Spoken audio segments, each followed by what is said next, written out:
Former NASCAR driver Austin Theriault hopes to bring a fresh perspective to D.C. We just need regular people getting involved.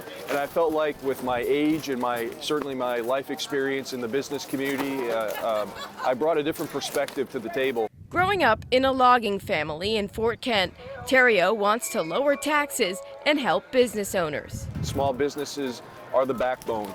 I want to make sure that their taxes are low when they want to invest, that they have an opportunity to get the financing they need, and they can make sure that they can provide a good paying opportunity for their employees. In response to the Lewiston mass shooting, Theriault blamed failures to enforce our current yellow flag laws, and he aims to invest in mental health. So I think it's a matter of enforcing the laws that are on the books, but also making sure that we have the behavioral health resources for people when they're experiencing crisis. He also does not want to make any changes to federal abortion laws and says that issue should be left to the states. I would vote against any federal legislation that limits access to abortion. I believe that right now the voters are deciding this at the state level.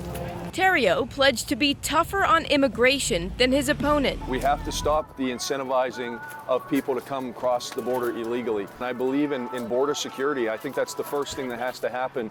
Whether people want to call it a fence or a wall, there are gaps in the border that have to be addressed, and I would certainly vote for funding for that. But his main critique of Jared Golden has been to repeatedly call him a flip-flopper. Now, I understand people evolve, but evolving on every single issue to me is a lack of leadership and not being consistent with what you believe in.